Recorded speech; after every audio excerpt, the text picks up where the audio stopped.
um alicerce forte, o que é que ancorou o coração dele durante todos esses anos de fidelidade a Deus.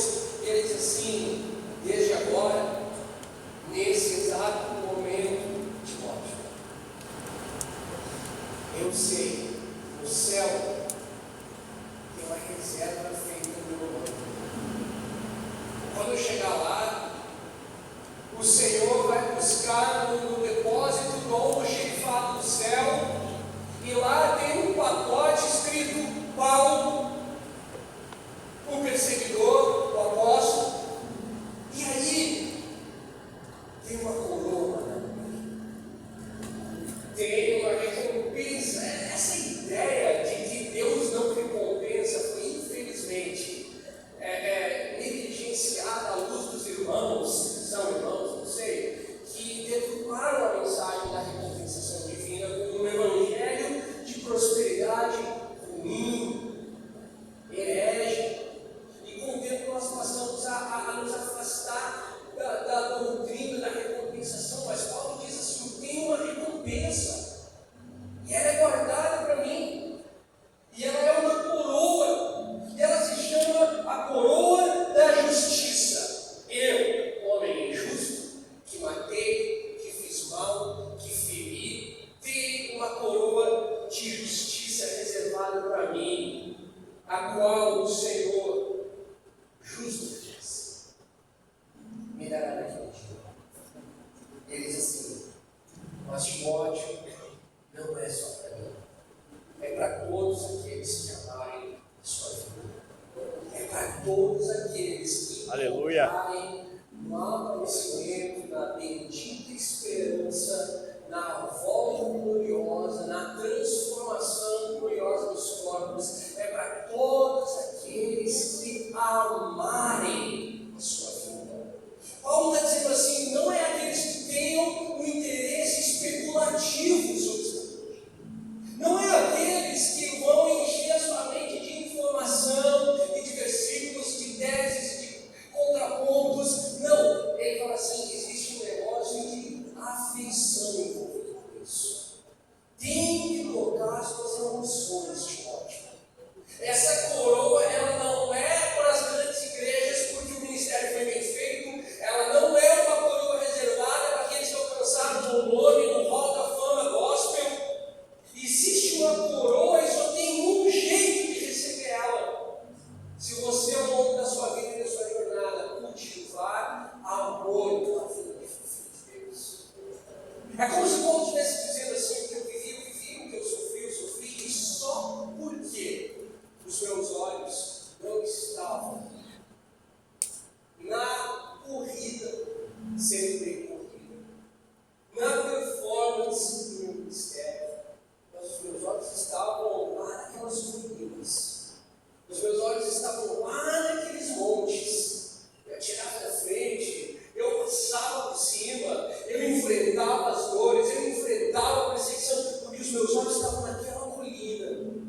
O meu coração olhava para aquela colina e dizia: quando virá o meu Senhor? Aleluia! Onde está o amado da minha alma? Aonde está aquele por quem as nações tanto esperam? Onde está aquele que os profetas falaram? Onde está aquele que estabelecerá um trono de paz e de justiça? Onde está o meu amado? Ele fala assim: Timóteo, esse é o encargo que eu tenho para você. Ao ensinar, ao pregar, ao levar essa mensagem do Evangelho, conte para eles, exorte-os a cultivar o amor pela vida. Amigos, tem algo muito melhor do que nós desejamos um bom culto, uma boa conferência, uma igreja boa, saudável e confortável. Tem uma missão que é santa, e essa é um desejo inconsolável pelo surgimento do Filho de Deus. Infelizmente, às vezes a gente tensiona essa relação e apresenta ela como se ela lutasse contra a grande comissão. A grande comissão faz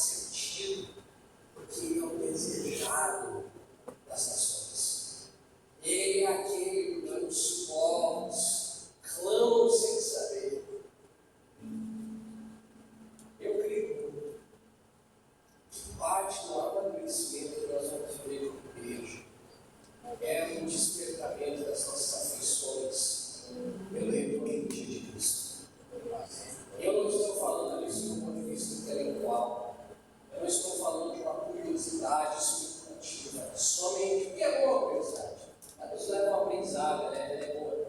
Mas ela sai do intelectual somente e ela começa a amolecer o coração.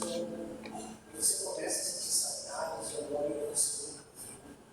Você começa a sentir desejo por ouvir uma voz que você não ouviu. Você começa a imaginar como será que é a voz dele. Como será que são as afeições, os traços, o que é estar perto? E você começa a cultivar um desejo.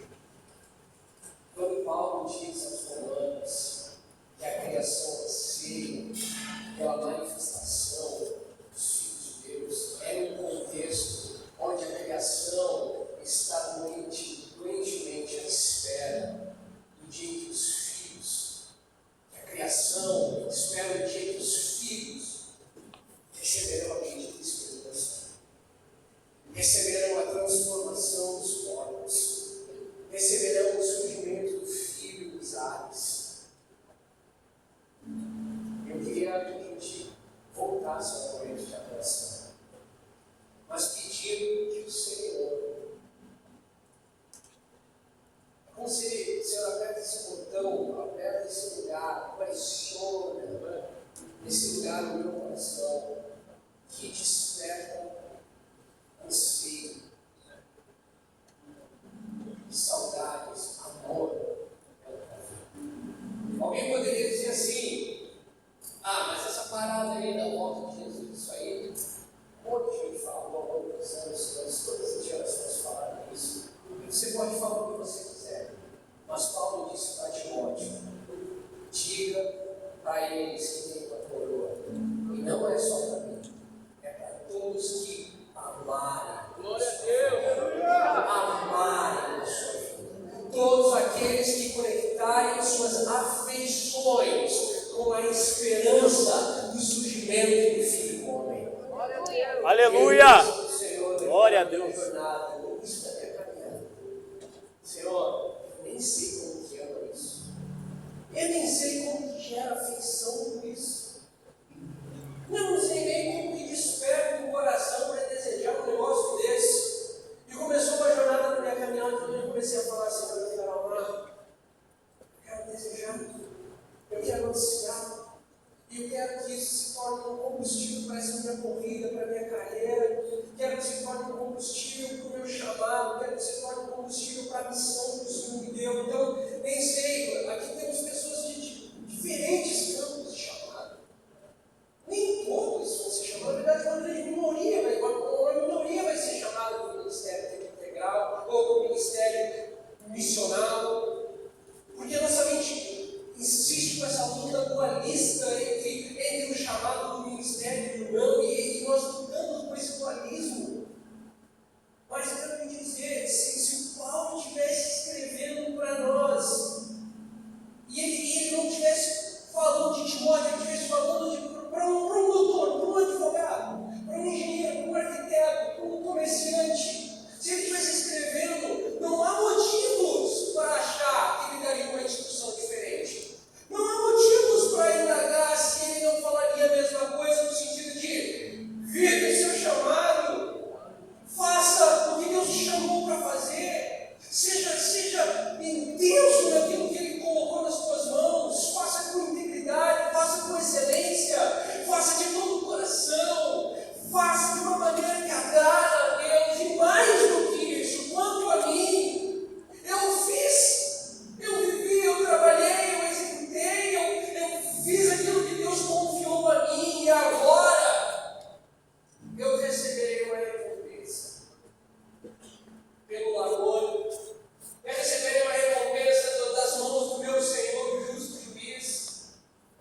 Senhor acabou de ensinar.